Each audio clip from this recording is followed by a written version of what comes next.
Bienvenue à notre programme d'aujourd'hui. Nous nous retrouvons chez le professeur Alain Pichot qui a préfacé le livre du professeur Émile Ngoyi Kasongo, La clé de l'émergence de l'économie congolaise. Bonsoir professeur. Bonsoir monsieur. Pourriez-vous aujourd'hui nous faire un petit aperçu, un commentaire sur le livre que vous avez préfacé, le livre du professeur Émile Ngoyi? Qu'est-ce qu'on peut retenir de ces livres, selon vous? Alors, je crois beaucoup de choses. C'est d'abord un très beau travail où on retrouve de toute façon des connaissances profondes à la fois sur le plan économique, social, politique du professeur Kasongo, qui a eu des responsabilités importantes dans son pays, déjà, que je sais. Et c'est un livre, comme je l'ai écrit dans la préface, le problème de développement sont des problèmes extrêmement difficiles. Et donc ce livre, je trouve ce livre un livre excellent. Je suis persuadé qu'il sera utile, pas uniquement à ses étudiants, mais notamment aux responsables gouvernementaux de RDC qui trouveront à la fois des propositions et des suggestions tout à fait pertinentes. Donc c'est un livre que je ne peux que recommander et je souhaite qu'il ait un plein succès. En tout cas, je suis très heureux, je suis très touché de voir ça parce que quand j'étais enseignant à l'université qui s'appelle Paris-Créteil, à tous les étudiants africains que j'ai eus, je leur ai dit, messieurs, vous ne faites pas d'illusions.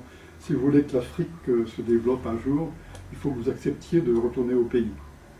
Et je peux que féliciter le professeur Ngoyi Kasongo qui a eu beaucoup de courage et qui effectivement a suivi ce conseil.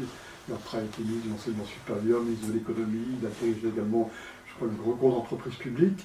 Donc il connaît très très bien le pays. Et maintenant il sort un livre extrêmement intéressant qui fera partie des éléments importants pour développer la RDS et la faire converger vers ce qu'il appelle les pays émergents, etc. Il y a encore du travail, mais c'est un problème très difficile, mais il faut. Et je pense, à mon avis, j'ai toujours dit ça, que il n'y a que les Africains qui peuvent développer l'Afrique. Si vous prenez les expériences des pays en voie de développement, on peut aider les pays en voie de développement. Et pourquoi la Chine a émergé? Parce que la Chine a pris Pourquoi l'Inde émerge? Parce que c'est les Indiens qui prennent les pouvoirs. Et je pense que l'Afrique, et maintenant il y a de plus en plus de gens compétents qui ont fait des études très, très poussées et qui reviennent au pays. Et donc je suis très optimiste sur le développement de l'Afrique, mais je répète, c'est les Africains qui prendront des choses en main et c'est eux qui permettront le développement de l'Afrique. Professeur, vous avez un emploi du temps très chargé. Et depuis quand vous collaborez avec le professeur Émile Ngoyi Kasongo?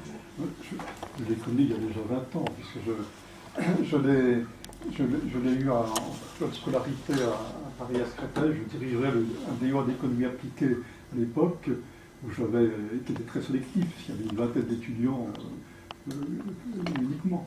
Donc M. Kasongo a fait partie des gens sélectionnés. C'est un étudiant brillant, il a fait sous ma direction une thèse très intéressante qui a eu le maximum, comme je l'ai dit dans ma préface. Il a été rapporté par deux grands spécialistes, le professeur Maillet et le professeur Christian de Boissieu, qui est extrêmement très compétent, qui ont fait des livres sur la politique économique, qui sont des livres de référence. Et bon, il a eu la mention très bien, une félicitation du jury, on ne peut pas voir plus. Donc déjà, M. Kasongo a fait une étude brillante. Je ne suis pas étonné de la valeur du livre qui vient de sortir actuellement. C'est dans le prolongement de ses capacités. Et s'il vous demandait un jour, ou bien maintenant, de l'accompagner dans la promotion et la vente de ses livres, la présentation officielle, le vernissage et tout ce qu'il a comme activité à Kinshasa, en RDC. C'est-à-dire le vernissage a lieu le 22 mars. Je ne suis pas disponible pour le 22 mars, je suis déjà engagé par ailleurs, donc je ne peux pas. Je lui ai répondu que j'étais navré, que par contre, entre 11 h et 13 h du matin, le 22 mars, mon cœur sera à Kinshasa. Heureusement, je ne serai pas présent. J'aurais bien aimé, hein, je regrette beaucoup, mais bon, je n'ai pas su suffisamment attendre pour m'organiser. En ce moment précis, professeur, s'il vous plaît, je pense que le professeur Émile Ngoï vous suit, oui, ainsi que toute l'équipe qui l'entoure. Oui. Pourriez-vous, en regardant la caméra, lui adresser un mot, et à lui, non seulement à lui, mais aussi et surtout à tout le monde qui l'entoure en ce moment. Donc, là, vous vous adressez au professeur, oui, et au professeur Émile Ngoï, et à tout le monde qui assiste au vernissage à Kinshasa. Voilà. Je suis vraiment très ému, que je peux dire à notre professeur Ngoï, en tout cas lui redire mes amitiés, mais il n'en doute pas, il les connaît, et aussi toutes mes félicitations pour ce travail tout à fait remarquable, qui j'espère aura une très large diffusion et aidera beaucoup les responsables gouvernementaux à bien orienter le pays vers la voie du développement. Et je félicite et je salue tous les Congolais qui assistent à cette réunion, et je leur dis toute mon amitié pour le Congo. J'espère qu'il se développera très rapidement, et le plus rapidement possible dans les années qui viennent. En votre qualité de célèbre professeur en matière économique, surtout en ce qui concerne l'émergence de l'économie congolaise, le professeur Émile Ngoï Kasongo a une lourde tâche, et s'il vous lançait une invitation à l'accompagner dans l'accomplissement de cette lourde tâche pour le développement de la République démocratique du Congo, que diriez-vous à votre égard? De toute façon, je suis tout à fait ouvert pour l'accompagner, mais bon, ça dépendrait des modalités, je suis quand même plus tout jeune.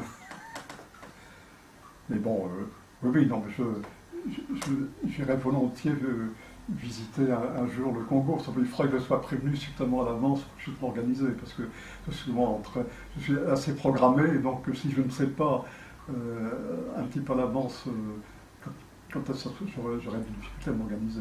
Mais autrement, oui, je crois. Il n'est pas facile de croiser un célèbre professeur de votre qualité. Alors, nous permettons de vous poser cette question.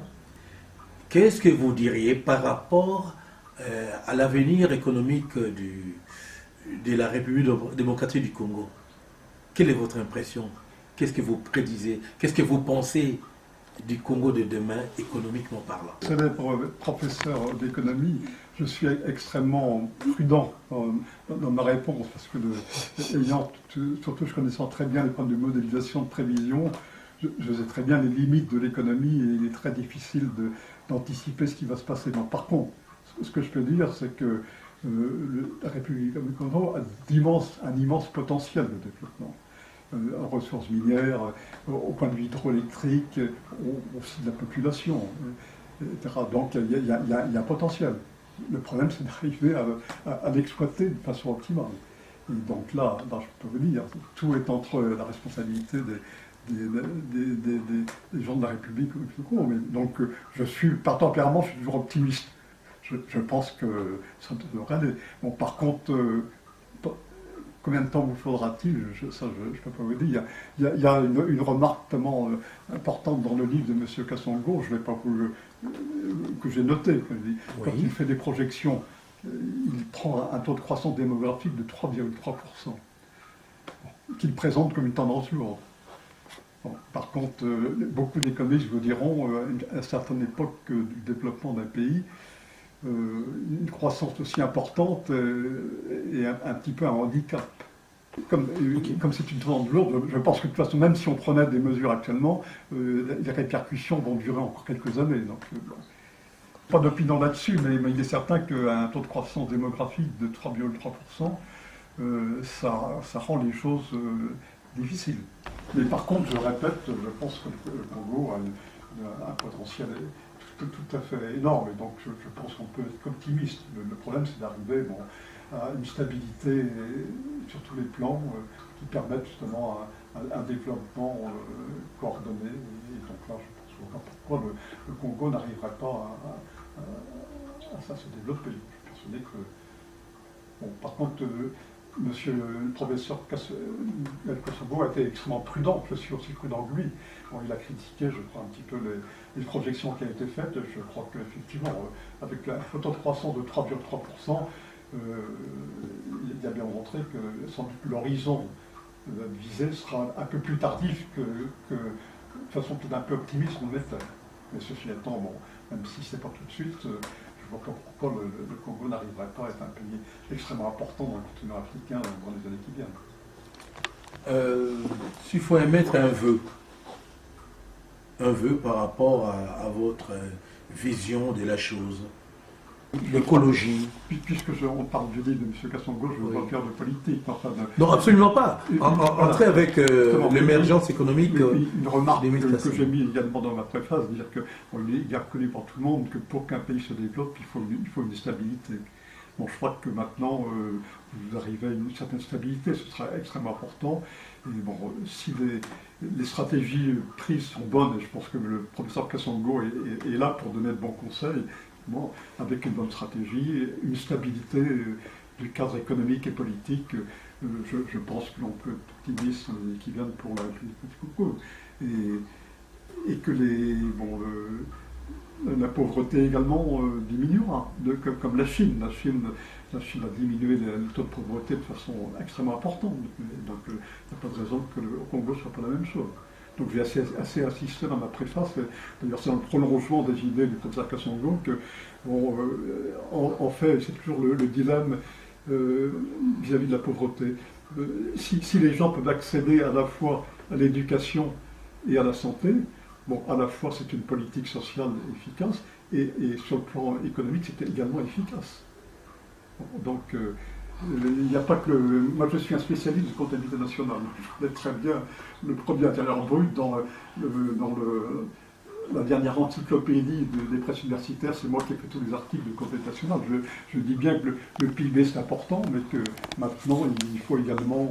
J'ai écrit un livre là-dessus, qui a eu un prix d'ailleurs, le prix Rossi de l'Académie des sciences morales et politiques, où j'expliquais qu'un bon économiste doit avoir un tableau de bord où à la fois il regarde les contraintes économiques, les contraintes sociales et les contraintes environnementales. Et tout ça, ça demande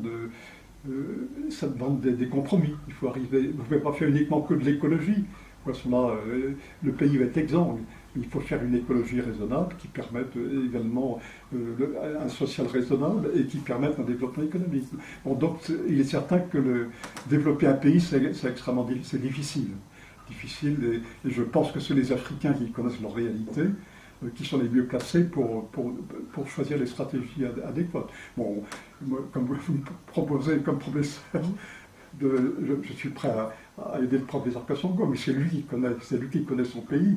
Il a une très bonne formation, il est tout à fait compétent, donc c'est lui en qui j'ai confiance pour justement développer la République démocratique du Congo. Merci professeur.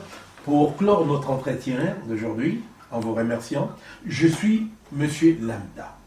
Je me présente devant ces livres que vous avez préfacés.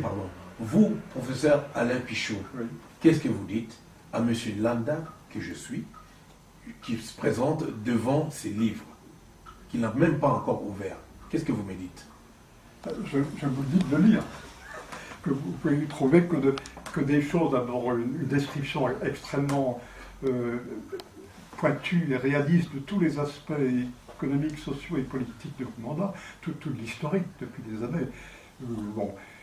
On ne peut pas reprocher les échecs dans la vie. On apprend, c'est toujours par essai, et c'est positif et négatif. Et ce qu'il faut, c'est tirer les bonnes conclusions. Donc, etc. Donc il y a une très bonne description de ce qu'on a essayé. Bon, ça n'a pas été. Bon, je crois qu'un des gros handicaps, c'était l'instabilité politique, hein, si vous me permettez cette remarque. Bon, j'espère que maintenant ça a l'air de stabiliser, donc dans un cadre stable, politiquement et économiquement, vu le potentiel de la République du Congo, vu les compétences de plus en plus nombreuses d'Africains qui sont capables de régler eux-mêmes leurs problèmes. Bon, je suis optimiste sur ce qui devrait se passer. Un mot pour nous quitter, professeur, en guise de conclusion. Comme conclusion, je souhaite un plein succès à ce livre, qui le mérite. C'est pas parce que c'était un de mes sorties d'étudiants, c'est un très bon ouvrage. Bon, c'est des choses comme ça qu'il faut... Un Français aurait pu écrire un livre comme ça. C'est beaucoup mieux que ce soit un Africain qui l'a écrit, parce que d'abord il connaît beaucoup mieux son pays, et c'est lui qui est le mieux placé pour développer son pays. Donc je ne peux que féliciter le professeur Kassongo de ce travail. Bon, par contre, on restera toujours en relation, et s'il a besoin, il n'a pas besoin de conseils, il est tout à fait compétent. Donc, enfin, s'il veut dialoguer, il sait très bien. Je suis ouvert à toute proposition. Professeur Alain Pichot, merci de votre humilité, merci de votre hospitalité, merci pour tout, merci de nous accueillir chez vous. Vraiment, dans des moments difficiles, vous nous avez permis d'accéder dans cette bibliothèque vivante en plein cœur de Paris. Merci beaucoup et à une prochaine occasion. Voilà, c'est moi qui vous remercie. En vous accueillant, je sens d'accueillir toute la République démocratique du Congo, auquel je souhaite plein de bonnes choses.